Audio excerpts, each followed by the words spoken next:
Hello everyone, PCS GS academy में आपका स्वागत है दोस्तों उत्तर प्रदेश स्पेशल सीरीज़ के अंतर्गत आज हम तीसरी क्लास देखने जा रहे हैं। आप मेरे पीछे देख सकते हैं, आज ये तीसरी क्लास है हमारी। इस सीरीज़ में दोस्तों हम स्टैटिक पोर्शन और करंट अफेयर के प्रश्न दोनों चीज़ें देखते हैं। पहले हम स्टैटिक पोर्शन की बात करते हैं, उसके बाद करंट अफेयर के प्रश्न देखते हैं, जिससे कि आपका दोनों ही चीज़ों का कवरेज अच्छे से हो सके। दोस्तों आज हम तीसरी क्लास में हैं। इससे पहले हम 2 क्लासें ऑलरेडी अपने चैनल पर अपलोड कर चुके हैं। लिंक उन क्लासों का मैं अपने डिस्क्रिप्शन में डाल दूंगा, आप वहाँ जाके देख सकते हैं। इसके अलावा अलग से एक प्लेलिस्ट बना दी गई है इन क्लासों की। आपके आने वाले जो भी एग्जाम हैं उत्तर प्रदेश के रिगार्डिंग, उन सभी एग्जाम में यदि यूपी स्पेशल जीएस आती है या उत्तर प्रदेश का स्पेशल करंट अफेयर आता है, तो उन दोनों ही की नीड आपकी क्लास से फुलफिल हो जाएगी। ओके, इसके अलावा दोस्तों हमने अपने टेलीग्राम चैनल पे दोनों ही जो क्लासें हुई हैं अब तक उनकी पीडीएफ डाल दी है। जो भी हम क्लास में यहाँ पर पढ़ाते हैं वो सेम एज पीडीएफ में रहता है, वो पीडीएफ हमने अपनी शेयर कर दी है। आप जाके लिंक में अपने टेलीग्राम चैनल का लिंक मैं अपने डिस्क्रिप्शन में डाल दूंगा, वहाँ से जाके आप उन्हें डाउनलोड कर सकते हैं और अपने रिवीजन के लिए आप उनका बार बार उपयोग कर सकते हैं। आइए आज की क्लास शुरू करते हैं। दोस्तों आज की क्लास में हम वही पहले स्टैटिक पोर्शन देखेंगे और उसके बाद फिर हम करंट अफेयर की बात करेंगे। ठीक है, ओके, चलिए शुरू करते हैं। आइए शुरू करते हैं, देख लेते हैं सबसे पहले उत्तर प्रदेश की एक झलक। अब तक हमने यूपी के स्टैटिक पोर्शन में जो कवर किया था वो था उत्तर प्रदेश का बेसिक जो स्ट्रक्चर है वो। इसके अलावा हमने यूपी की भौगोलिक स्थिति को अच्छे से समझ लिया था। आज हम उसके आगे का देखेंगे। आज हम थोड़े से राजनीतिक पहलू पे बात करेंगे कि उत्तर प्रदेश राजनीतिक रूप में कैसा है और कैसा उसका फंक्शनिंग है। देखिए सबसे पहला जो फैक्ट है वो है कि सबसे पहला फैक्ट दोस्तों यहाँ पे ये है, उत्तर प्रदेश में अब तक 10 बार राष्ट्रपति शासन लगाया जा चुका है। यूपी में अब तक राष्ट्रपति शासन की अगर बात की जाए तो वो 10 बार इम्पोज किया जा चुका है और ये इंडिया में सबसे ज़्यादा है। सबसे ज़्यादा बार राष्ट्रपति शासन यदि कहीं लगा है तो वो उत्तर प्रदेश में लगा है और ये प्रश्न आपको एग्जाम में देखने को मिल जाता है, तो इसलिए इसको यहाँ पर बताना बहुत आवश्यक है। 10 बार राष्ट्रपति शासन अब तक उत्तर प्रदेश में लगाया जा चुका है। इसके बाद हम बात करें तो देख लेते हैं स्वतंत्रता के बाद राज्य के प्रथम मुख्यमंत्री। ठीक है, 1947 के आज़ादी के बाद उत्तर प्रदेश में सबसे पहले मुख्यमंत्री कौन थे? उनका नाम था पंडित गोविंद बल्लभ पंत। ठीक है, ये हमें अच्छे से समझना है। इसके बाद हम देखेंगे राज्य की पहली महिला मुख्यमंत्री। राज्य की पहली महिला मुख्यमंत्री कौन रही है? सुचेता कृपलानी। कौन रही है? सुचेता कृपलानी। इनके बारे में 2-3 बातें जान लेना और बहुत ज़रूरी है। ये न सिर्फ राज्य की, न सिर्फ उत्तर प्रदेश की, बल्कि भारत के किसी भी राज्य की पहली महिला मुख्यमंत्री भी थी। ठीक है, अगर बात करें पहली महिला मुख्यमंत्री थी भारत के किसी भी राज्य की। ठीक है, इसके अलावा अगर हम देखें किसी भी राज्य की ये पहली सीएम थी, पहली महिला सीएम। ठीक है, इसके अलावा अगर हम देखें तो सुचेता कृपलानी अगर रैंक वाइज अगर हम बात करें तो 4थे नंबर की सीएम थी उत्तर प्रदेश में। उनसे पहले 3 पुरुष सीएम बन चुके थे उत्तर प्रदेश में, तो ये कौन सी सीएम थी? 4थे नंबर की सीएम थी, है ना। ये छोटे छोटे फैक्ट्स भी आपको अच्छे से समझ लेने हैं। इसके अलावा इसके आगे हम बात करें तो देखते हैं राज्य में अब तक महिला मुख्यमंत्री की संख्या कितनी है। कितनी महिलाएं अब तक उत्तर प्रदेश में मुख्यमंत्री बन चुकी हैं? तो इसका आंसर रहेगा 2। अब तक 2 महिलाएं उत्तर प्रदेश में मुख्यमंत्री बन चुकी हैं। एक की हमने अभी बात की सुचेता कृपलानी जी की, और दूसरी हैं सुश्री मायावती जी, है ना। मायावती जी भी अब तक उत्तर प्रदेश में कई बार मुख्यमंत्री बन चुकी हैं। आगे हम देखेंगे वो कितनी बार मुख्यमंत्री बनी हैं। तो ये वाला फैक्ट आपको अच्छे से समझना है कि एक सुचेता कृपलानी और दूसरी है हमारी मायावती जी, जो अब तक मुख्यमंत्री रही हैं, महिला मुख्यमंत्री। अगर बात करें राज्य के सबसे युवा मुख्यमंत्री कौन है, तो ये हैं श्री अखिलेश यादव, है ना। अखिलेश यादव जी अभी वर्तमान में जो विधानसभा चल रही है वो 18वीं विधानसभा है। तो इससे पहले जो विधानसभा थी वो 17वीं थी, और उससे पहले 16वीं विधानसभा में अखिलेश यादव कौन थे? उत्तर प्रदेश के मुख्यमंत्री थे 16वीं विधानसभा में। ठीक है, ये फैक्ट भी आपसे पूछा जा सकता है कि सपोज कीजिए 14वीं विधानसभा, 15वीं विधानसभा, 16वीं विधानसभा और 17वीं विधानसभा के सामने सीएम के नाम लिख के उनका मैच ऑफ द फॉलोइंग आपसे करा लिया जा सकता है। एग्जाम में ऐसे प्रश्न भी देखने को मिल जाते हैं। आगे हम देखेंगे वर्तमान मुख्यमंत्री कौन है हमारे उत्तर प्रदेश के। अभी जो मुख्यमंत्री हैं वो है श्री योगी आदित्यनाथ जी। ठीक है, अगर मैं बात करूँ व्यक्ति के रूप में ये 21वें मुख्यमंत्री हैं। व्यक्ति के रूप में इनका नंबर कितना है? 21वां। ठीक है, लेकिन अगर बात की जाए क्रम वाइज, तो क्रमानुसार अगर हम देखें तो ये 33वें मुख्यमंत्री हैं। ठीक है, ये 33वें मुख्यमंत्री हैं, क्योंकि लास्ट टाइम भी ये मुख्यमंत्री थे तो वो 32वें हो गए, और ये अभी फिर से मुख्यमंत्री बने हैं तो 33वें। कुछ सीएम हैं जो बार बार बने हैं, इसलिए अगर व्यक्ति के रूप में देखें तो ये 21वें मुख्यमंत्री हो जाते हैं। ओके, इसके बाद हम अगला देखेंगे उत्तर प्रदेश में सर्वाधिक मुख्यमंत्री बनने का गौरव। देखिए अभी हमने बात की थी 2 महिला मुख्यमंत्री उत्तर प्रदेश में रही हैं, और ये अगेन एक बहुत बड़ी बात है कि एक महिला सीएम है जो यूपी में सबसे ज़्यादा, कितनी बार, 4 बार, कौन है, अगेन मायावती जी, कितनी बार मुख्यमंत्री बनी है, 4 बार, 4 बार की सीएम रह चुकी हैं मायावती जी, और ये नंबर सबसे ज़्यादा है, हाईएस्ट नंबर है। ओके, इसके बाद हम अगली स्लाइड देखेंगे। नेक्स्ट स्लाइड में देखेंगे वे मुख्यमंत्री, अभी हम देखें मुख्यमंत्री की ही बात कर रहे हैं, मुख्यमंत्री से जुड़े हुए काफ़ी सारे फैक्ट हैं जो एग्जाम में बार बार देखे जाते हैं, पूछे जाते हैं, आप चाहें तो लास्ट ईयर के क्वेश्चन उठाकर देख सकते हैं। तो अभी हम मुख्यमंत्री की ही बात कर रहे हैं, वे मुख्यमंत्री जो बाद में देश के प्रधानमंत्री बने, है ना। देखिए काफ़ी सारे जो प्रधानमंत्री हैं भारत के, जो भी अब तक रहे हैं, उनमें काफ़ी सारे प्रधानमंत्री उत्तर प्रदेश से ही रहे हैं, लेकिन उत्तर प्रदेश की कॉन्स्टिट्यूंसी रही है उनकी, जो उनका संसदीय क्षेत्र रहा है वो उत्तर प्रदेश से रहा है। इवन अभी जो वर्तमान में जो हमारे देश के प्रधानमंत्री हैं नरेंद्र मोदी जी, उनका भी जो संसदीय क्षेत्र है वो वाराणसी है। ओके, लेकिन यहाँ मैं बात कर रहा हूँ कि वे मुख्यमंत्री जो बाद में देश के प्रधानमंत्री रहे, पहले वो यूपी के सीएम बने और उसके बाद देश के पीएम बने। तो ऐसे 2 लोग रहे हैं, एक है चौधरी चरण सिंह एवं दूसरे हैं वीपी सिंह, विश्वनाथ प्रताप सिंह। आपको अच्छे से पता होगा ये कब ये देश के पीएम रहे हैं। अगला फैक्ट हो जाएगा राज्य की प्रथम राज्यपाल कौन रही हैं। देखिए यहाँ पे अगर मैं आपको बताऊं कि राज्य की पहली राज्यपाल रही हैं श्रीमती सरोजनी नायडू जी। कब से, 1947 से 1949 तक, लगभग 2 साल के समय तक ये राज्य की राज्यपाल थी। और इनके साथ भी एक फैक्ट जुड़ा हुआ है, ये न सिर्फ राज्य की बल्कि भारत के किसी भी राज्य की पहली महिला राज्यपाल थी। ठीक है, भारत के किसी भी राज्य की पहली महिला राज्यपाल थी। तो ये फैक्ट भी आपको याद रखना है ना, न सिर्फ उत्तर प्रदेश की बल्कि भारत के किसी भी राज्य की। कब रही हैं, 1947 से लेके 1949 तक। अब दोस्तों यहाँ पे एक फैक्ट मैं आपको क्लियर कर दूं कि अगर बात की जाए आज़ादी के बाद की बात की जाए तो उत्तर प्रदेश की जो पहले राज्यपाल है ना, वो ये नहीं मानी जाएंगी। मैं आपको बता दूँ क्यों। देखिए 1947 से लेकर जो 1949 का जो टेन्योर था, जब तक ये राज्यपाल रही, उस समय तक उत्तर प्रदेश को संयुक्त प्रांत के नाम से जाना जाता था। किस नाम से जाना जाता था, संयुक्त प्रांत। और यूपी जो नाम पड़ा, उत्तर प्रदेश जो नाम पड़ा, जो वर्तमान नाम है अभी राज्य का, वो पड़ा था 1950 के बाद, 1950 के बाद। तो इसलिए हम ये कह सकते हैं कि जो पहले उत्तर प्रदेश के जो राज्यपाल थे उनका नाम था HP मोदी। उनका नाम क्या था, HP मोदी। ये फैक्ट आपको याद रखना है। क्यों मैंने ये फैक्ट आपको यहाँ पे बताया है, मैं लास्ट ईयर के क्वेश्चंस देख रहा था तो उसमें मैंने देखा कि इलाहाबाद हाईकोर्ट का एक प्रश्न ऐसा आ चुका है जिसमें उन्होंने ये पूछा था कि आज़ादी के बाद उत्तर प्रदेश के पहले मुख्य राज्यपाल कौन रहे थे। तो पहले राज्यपाल कौन रहे थे, वहाँ पे उन्होंने आंसर को माना था HP मोदी। क्यों माना था, क्योंकि आज़ादी के बाद लगभग 3 साल तक उत्तर प्रदेश नाम नहीं मिला था। क्या नाम था हमारा, संयुक्त प्रांत। क्या नाम था, संयुक्त प्रांत। तो जो बेसिकली राज्य की प्रथम राज्यपाल जो सरोजिनी नायडू हैं वो संयुक्त प्रांत की राज्यपाल थी। तो क्वेश्चन को आपको अच्छे से समझना है। यहाँ पे क्वेश्चन जो पूछ रहा है आपको उसके अकॉर्डिंग इसका आंसर देना है। अगर मैं बात करूँ वर्तमान राज्यपाल की, तो वो कौन है, वर्तमान राज्यपाल हैं आनंदीबेन पटेल। ये आप न्यूज़पेपर में देखते रहते होंगे, सुना होगा आपने। ठीक है, फिर मैं बात कर लेता हूँ उत्तर प्रदेश के प्रथम विधानसभा अध्यक्ष कौन रहे। ये क्वेश्चन भी बार बार देखने को मिल जाता है एग्जाम में। राजश्री पुरुषोत्तम दास टंडन। ठीक है, ये कौन थे, ये उत्तर प्रदेश के प्रथम विधानसभा अध्यक्ष थे। अगर मैं बात करूं वर्तमान विधानसभा अध्यक्ष कौन है, तो वर्तमान विधानसभा अध्यक्ष कौन है, सतीश महाना जी। ओके, अभी प्रेजेंट में जो अध्यक्ष हैं विधानसभा के वो कौन है, सतीश महाना जी।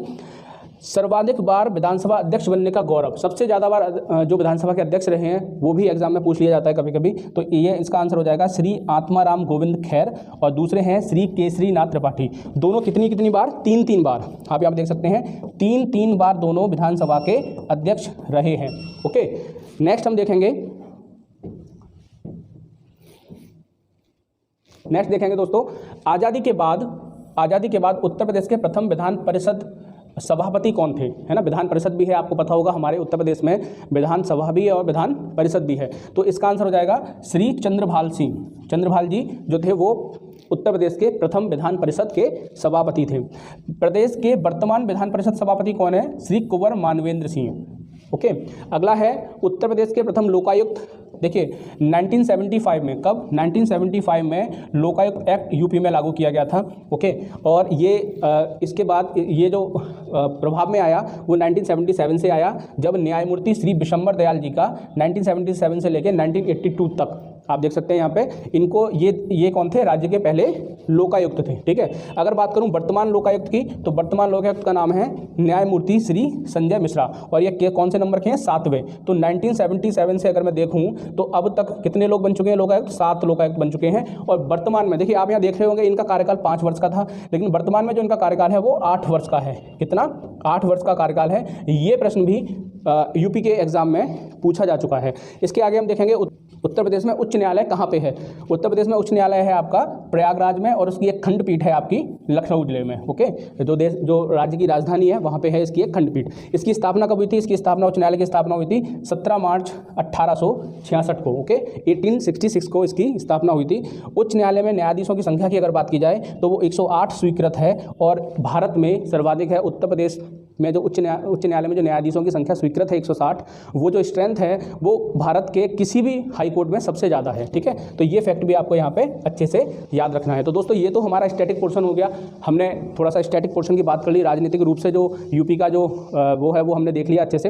अब हम करंट अफेयर के प्रश्न देखेंगे अपने हर वीडियो में, जैसे हम देखते हैं, तो हर क्लास में हम देखते हैं, तो उसी तरह तो अब करंट अफेयर के प्रश्न देख लेते हैं। पहला प्रश्न है, निम्नलिखित में से किस जिले में कमिश्नरेट प्रणाली शुरू की गई है या लागू की गई है। ठीक है, यहाँ पे 4 ऑप्शन दिए हुए हैं। ऑप्शन ए है प्रयागराज, बी आगरा, सी गाजियाबाद, और डी है आपका उपयुक्त सभी। देखिए, लास्ट जो क्लास मैंने फिनिश की थी ना, उसमें मैंने इस फैक्ट को कवर किया था। तो उसमें मैंने आपसे क्वेश्चन पूछा था कि अब तक यूपी में कितने जिलों में कमिश्नरेट प्रणाली लागू कर दी गई है। आज मैं पूछ रहा हूँ कि निम्नलिखित में से कितने जिलों में। तो आप अगर करंट अफेयर पढ़ते होंगे, करंट की न्यूज़ देखते होंगे, न्यूज़पेपर पढ़ते होंगे, तो आपको पता होगा कि हाल ही में तीनों ही जिलों में, प्रयागराज में भी, आगरा में भी और आपका गाजियाबाद में भी, तो जो कमिश्नरेट प्रणाली है वो लागू की गई है। तो इसका आंसर क्या हो जाएगा, इसका आंसर हो जाएगा डी। क्या हो जाएगा इसका आंसर, डी। अभी तक कुल कितने जिलों में लागू की जा चुकी है कमिश्नरेट प्रणाली यूपी में, 7 जिलों में। ये आपसे नंबर पूछा जा सकता है इस बार का सबसे महत्वपूर्ण ये करंट अफेयर है। इसमें आपको फेज़ में बता दूं, फर्स्ट फेज़, सेकंड फेज़ और थर्ड फेज़। फर्स्ट फेज़ में जो कमिश्नरेट प्रणाली लागू की गई थी वो की गई थी लखनऊ और नोएडा में। ओके, इसके बाद फिर सेकंड फेज़ में वाराणसी का नंबर आया, वाराणसी और आपके कानपुर में जो प्रणाली है वो लागू की गई थी। और इसके बाद अभी हाल में तीन जो ज़िले हैं, आगरा, प्रयागराज और गाजियाबाद, इन तीनों में ये लागू की गई है। आप यहाँ देख सकते हैं। ओके, अगला क्वेश्चन हम देखेंगे यहाँ पे। नेक्स्ट क्वेश्चन है, उत्तर प्रदेश सरकार कहाँ पर लग्जरी क्रूज सेवा शुरू करने जा रही है। देखिए, उत्तर प्रदेश सरकार ने निर्णय लिया है कि वो, पहले मैं आपको ऑप्शन बता दूं, इसके ऑप्शन है प्रयागराज, वाराणसी, मिर्ज़ापुर और गोरखपुर। तो दोस्तों, इसका आंसर हो जाएगा डी। मैं गोरखपुर के आगे आंसर लिख देता हूं। इसका आंसर हो जाएगा डी, गोरखपुर में। देखिए दोस्तों, गोरखपुर की रामगढ़ झील है एक, रामगढ़ झील में उत्तर प्रदेश सरकार ने निर्णय लिया है कि वो वहाँ पे एक लग्जरी क्रूज सेवा शुरू करेगी, जिसमें 150 लोगों के बैठने की व्यवस्था होगी। ठीक है, 150 लोगों के बैठने की उसमें व्यवस्था होगी। और इसको शुरू करने के पीछे जो सरकार का उद्देश्य है वो है पर्यटन को बढ़ावा देना। ओके, पर्यटन को बढ़ावा देना। तो अगला क्वेश्चन हम देखेंगे। अगला क्वेश्चन है, ब्रह्मोस मिसाइल का उत्पादन उत्तर प्रदेश में कब से शुरू किया जाएगा। ठीक है, ऑप्शन है 2023, ऑप्शन बी 2024, ऑप्शन सी 2025 और ऑप्शन डी है आपका 2026। तो दोस्तों, इसका जो आंसर है वो है बी, 2024। 2024 से उत्तर प्रदेश के लखनऊ जिले में ब्रह्मोस मिसाइल का उत्पादन शुरू कर दिया जाएगा, ऐसा सरकार ने निर्णय लिया है। अब मैं थोड़ा सा ब्रह्मोस मिसाइल के बारे में आपको रिवाइज करा देता हूं। तो ये ब्रह्मोस मिसाइल है, ये भारत की ब्रह्मपुत्र रिवर और रूस की मोस्कवा रिवर से, ठीक है, इसका नाम लिया गया है। तो ब्रह्मपुत्र से ब्रह्म और मोस्कवा से मोस लेकर ब्रह्मोस मिसाइल बनी है। इसकी जो क्षमता है वो 290 किलोमीटर है, इसकी जो रेंज है वो 290 किलोमीटर है। ठीक है, अगर मैं बात करूं इसकी स्पीड की तो ये 2.1 मैक में आती है। 2.1 मैक की इसकी गति है, जो इसे सुपरसोनिक कैटेगरी में डाल देती है। ओके, तो ये सुपरसोनिक एक मिसाइल है। और इसके बारे में एक कथन है जो काफ़ी फेमस है, फायर एंड फॉरगेट, दागो और भूल जाओ। मतलब ये एक सेल्फ गाइडेड मिसाइल है, इसको गाइड करने की आवश्यकता नहीं रहती। आप एक बार इसको छोड़ दें तो ये अपने टारगेट को हिट कर देती है। इसके अलावा दोस्तों, मैं इसके बारे में बता दूं, एक प्रश्न बन सकता है कि ये वर्तमान में भारत ने इसको जल, थल, वायु तीनों ही जगह से भारत इसे छोड़ने में, इसको फायर करने में सक्षम है। और इसके अलावा न सिर्फ इससे, बल्कि एक अपना INS है, उससे भी हम इसे अब हमारे पास इतनी तकनीक है कि हम उससे भी इसको फायर कर सकते हैं। तो ये सब रहा ब्रह्मोस मिसाइल के बारे में। ओके, नेक्स्ट क्वेश्चन हम देखेंगे। नेक्स्ट क्वेश्चन है प्लास्टिक हाइस्ट अभियान कहाँ शुरू किया गया है उत्तर प्रदेश में। तो पहले आप ऑप्शन देख लीजिए। ऑप्शन है लखनऊ, बी प्रयागराज, सी गाजियाबाद और डी नोएडा। ओके, तो इसका जो आंसर हो जाएगा दोस्तों वो हो जाएगा नोएडा। नोएडा में एक अभी ये इनिशिएटिव शुरू किया गया, ठीक है, प्लास्टिक हाइस्ट का। आपने एक वेब सीरीज़ देखी होगी, आपने मनी हीस्ट। आपने ये जो वेब सीरीज़ है ये देखी होगी मनी, और इसी वेब सीरीज़ की तर्ज पर ये जो वेब सीरीज़ थी, इसी वेब सीरीज़ की तर्ज पर ये प्लास्टिक हाइस्ट जो अभियान है, इनिशिएटिव ये शुरू किया गया है। तो इसमें लोगों का जो मेन मकसद था वो था, जो उद्देश्य था वो था लोगों को सिंगल यूज प्लास्टिक के बारे में अवेयर करना कि आप इसका उपयोग मत कीजिए और आप इसको धीरे धीरे करके स्टॉप करिए। जैसा कि आपको पता है भारत सरकार द्वारा 1 जुलाई 2022 से जो सिंगल यूज प्लास्टिक है उसे भारत में सरकार ने बैन कर दिया है। तो ये जो इनिशिएटिव है ये इसी चीज़ को ध्यान में रखते हुए बनाया गया है। मनी हिस्ट जो वेब सीरीज़ है इसमें लोगों ने लाल कलर का जंप सूट पहना हुआ था, ठीक है, जंप सूट पहना हुआ था। ये भी प्रश्न आपसे पूछ सकते हैं कि क्या पोशाक थी। जो पोशाक थी वो लाल कलर का जंप सूट था। और इसके अलावा जो चीज़ थी वो थी आपकी वो थी सिल्वाडोर डाली मास्क। क्या था? सिल्वाडोर डाली मास्क। तो ये पहनकर, बिल्कुल मनी हिस्ट की तरह ये पहनकर लोग सड़क पर उतरे और उन्होंने लोगों को अवेयर किया इस कैंपेनिंग के बारे में। ओके, तो ये आपको याद रखना है। कहाँ पे? नोएडा में ये कैंपेनिंग शुरू की गई है। ये जो इनिशिएटिव है वो शुरू किया गया है, प्लास्टिक हाइस्ट। ओके, अगला हो जाएगा जेवलिन थ्रो प्लेयर अंजू रानी किस जिले से संबंधित हैं। तो पहले हम ऑप्शन देख लेते हैं, महोबा, अलीगढ़, मेरठ और बागपत। इसका जो आंसर हो जाएगा दोस्तों वो हो जाएगा, इसका आंसर हो जाएगा सी, मेरठ। जो अंजू रानी जो जेवलिन थ्रो प्लेयर हैं, भाला फेंक खिलाड़ी हैं ये, ठीक है, भाला फेंक खिलाड़ी हैं, ये बेसिकली मेरठ से आती हैं। ओके, और इन्होंने क्या अचीवमेंट हासिल की है कि हाल ही में जो कॉमनवेल्थ गेम्स हुए थे उसमें इन्होंने एक कांस्य पदक जीता था भारत के लिए। इनकी जो कहानी है दोस्तों वो काफ़ी प्रेरणादायक है। आपको पता होगा मेरठ जो जिला है वहाँ पे गन्ने काफ़ी सारे पैदा होते हैं, उनका उत्पादन काफ़ी ज़्यादा होता है। तो इनकी ये स्टोरी है कि जब ये प्रैक्टिस करती थी तो इनके पास इतने पैसे नहीं थे कि ये अपना एक जो जेवलिन है वो खरीद सकें। तो इन्होंने जो अपनी इनिशिएट प्रैक्टिस जो शुरू की थी ना वो गन्ने फेंक के की थी, है ना। तो आप जैसे आप मेंस वगैरह का क्वेश्चन लिखते हैं तो न सिर्फ हमें इस कहानी से, इनकी जो स्टोरी है उससे प्रेरणा लेनी चाहिए, बल्कि हम इनका जो ये फैक्ट है, जो एग्जाम्पल है, उसको हम कहीं ना कहीं अपने मेंस में भी इस्तेमाल कर सकते हैं, जहाँ पर महिला सशक्तिकरण की बात आती है या फिर इथिक्स में या फिर ऐसे में हम इनके एग्जाम्पल्स को देखिए। एग्जाम्पल कहीं और से नहीं आते, आपका जो करंट अफेयर होता है, आप जो पढ़ रहे होते हैं बुक्स में, उन्हीं में से आपको एग्जाम्पल बनाने पड़ते हैं, जो उदाहरण होते हैं जिन्हें आप देके अपने जो आंसर होता है मेंस का ना उसे आप इनरिच कर सकते हैं। तो ये यहीं से आते हैं। तो इनकी कहानी काफ़ी प्रेरणादायक है। ये प्रश्न बन सकता है, अंजू रानी कहाँ से आती है? मेरठ से आती है। क्या कांस्य पदक जीता है भाला फेंक प्रतियोगिता में जो कॉमनवेल्थ में हुई थी। ओके, अगला क्वेश्चन हम देखेंगे। नेक्स्ट क्वेश्चन है दोस्तों यहाँ पे 49th द्रविड़ भाषा सम्मेलन का आयोजन कहाँ पे संपन्न हुआ। तो हम ऑप्शन देख लेते हैं, वाराणसी में, बी लखनऊ में, सी प्रयागराज में या फिर डी कानपुर में। तो दोस्तों इसका आंसर हो जाएगा वाराणसी में ये संपन्न हुआ था। अभी मैं आपको यूनिवर्सिटी का नाम भी बता देता हूँ, बनारस हिंदू विश्वविद्यालय, BHU में संपन्न हुआ था। और BHU में संपन्न हुआ था। और जो द्रविड़ जो भाषा हैं उस भाषाओं में उन भाषाओं के रिगार्डिंग ये सम्मेलन था। अब मैं सबसे पहले बता देता हूँ आपको कि द्रविड़ में कौन कौन सी भाषाएं आती हैं और वो किन किन राज्यों में बोली जाती हैं। देखिए द्रविड़ भाषा में 4 भाषाएं आती हैं। नंबर 1 आती है कन्नड़, फिर आती है तेलुगु, फिर आती है एक मलयालम और चौथी भाषा आती है तमिल। और ये दक्षिण भारत के 5 राज्यों में, द्रविड़ भाषा जो है वो दक्षिण भारत के 5 राज्यों में बोली जाती है। कन्नड़ आपकी कहाँ बोली जाती है? कर्नाटका में। इस तरह भी प्रश्न बन सकता है, ठीक है। तो आपको ये याद रखना है। तेलुगु आपकी आंध्र प्रदेश एवं तेलंगाना में बोली जाती है। ओके, तेलंगाना में बोली जाती है। मलयालम आपको पता होगा केरल में बोली जाती है, ये भाषा केरल में बोली जाती है। और अगर तमिल की बात करूँ तो ये तमिलनाडु में बोली जाती है। तो आपको इस तरह ये प्रश्न याद रखना है, अच्छे से ये फैक्ट आपको रिवाइज करने हैं। इस पे भी क्वेश्चन आ सकता है, द्रविड़ भाषा कितने प्रकार की है, इस पे भी क्वेश्चन आ सकता है, कहाँ कहाँ बोली जाती है। इस पे भी प्रश्न बन सकता है कि कहाँ पे हुआ था, किस यूनिवर्सिटी में हुआ था। 4 यूनिवर्सिटी के नाम दे दिए जा सकते हैं आपको ऑप्शन में, और पूछा सकता है कि ये सम्मेलन जो है वो कहाँ पे हुआ था, ठीक है। और ये तो मेन फैक्ट है ही शहर का नाम, ये अच्छे से आपको प्रश्न याद रखना है। अगला प्रश्न है, लखनऊ कानपुर एक्सप्रेसवे की कुल लंबाई कितनी है। देखिए दोस्तों, अभी हाल ही में इस एक्सप्रेसवे का निर्माण शुरू हुआ है, तो ये प्रश्न बनने की संभावना बहुत ज़्यादा है।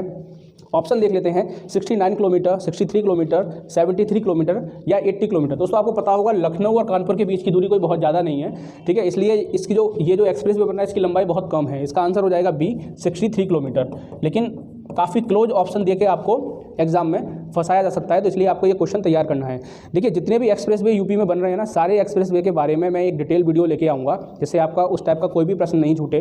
पूर्व की परीक्षाओं में भी आयोग इस टाइप के क्वेश्चन पूछ चुका है, डायरेक्ट लंबाई पूछी है उसने, तो इस पर भी प्रश्न बनना कोई बड़ी बात नहीं है, ठीक है। ये कहाँ से गुजरेगा, एक तो लखनऊ है, ठीक है, और ये जा रहा है आपका कानपुर तक, ये एक्सप्रेस वे कानपुर तक जाएगा, बीच में उन्नाव को क्रॉस करेगा, ओके, बीच में ये कौन से शहर को क्रॉस करेगा, उन्नाव को। तो 3 शहर इससे जुड़े हुए हैं। अभी हाल में दिसंबर में इसका काम शुरू हो गया है इस पर, और 2 साल में ये बनने की संभावना इसकी है, 2 वर्ष का समय इसमें लग सकता है, ओके। अगला प्रश्न देखेंगे दोस्तों, अगला प्रश्न हो जाएगा हमारा, संघाई सहयोग संगठन SCO द्वारा किस शहर को प्रथम सांस्कृतिक राजधानी घोषित किया गया है। तो इसके ऑप्शन देख लेते हैं, हैदराबाद, अहमदाबाद, वाराणसी या उज्जैन। दोस्तों इसका आंसर हो जाएगा सी, वाराणसी। इसका आंसर हो जाएगा वाराणसी।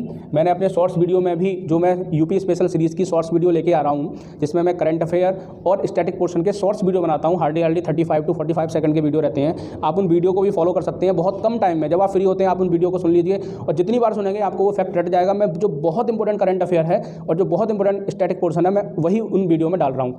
जो प्लानिंग है वो 50-50 वीडियो लेके आने की है, तो आप वहाँ से वो वीडियो भी देख सकते हैं चैनल पर जाकर।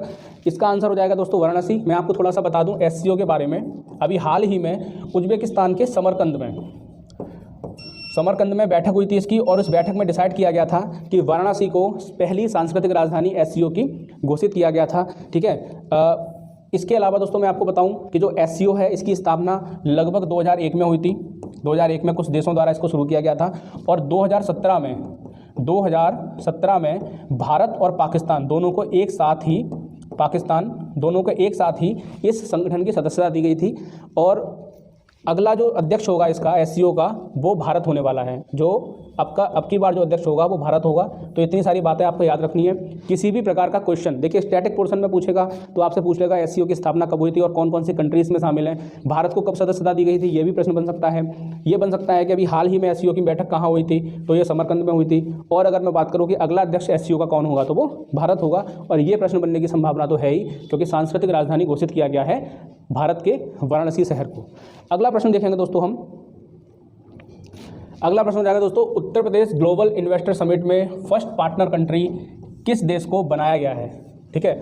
अब मैंने अपने शॉर्ट्स वीडियो में दोस्तों ये उत्तर प्रदेश का जो ग्लोबल इन्वेस्टर समिट होने वाला है इसको मैंने डिटेल में समझाया, वहाँ से वो वीडियो देख सकते हैं, ठीक है। अगर मैं बात करूँ कि फर्स्ट पार्टनर कंट्री किसे बनाया गया है, तो ऑप्शन देख लीजिए आप, Singapore, B Sweden, C Thailand और डी मलेशिया। देखिए जो फर्स्ट पार्टनर कंट्री जो बनाया गया है उत्तर प्रदेश के द्वारा, वो बनाया गया है सिंगापुर को। ये इसका क्या है आंसर। अब मैं आपको थोड़ा सा ग्लोबल इन्वेस्टर के बारे में बता देता हूँ। ये जो उत्तर प्रदेश ग्लोबल इन्वेस्टर्स जो समिट होगा, ये दोस्तों लखनऊ में आयोजित होगा और 2023 में जनवरी में होगा।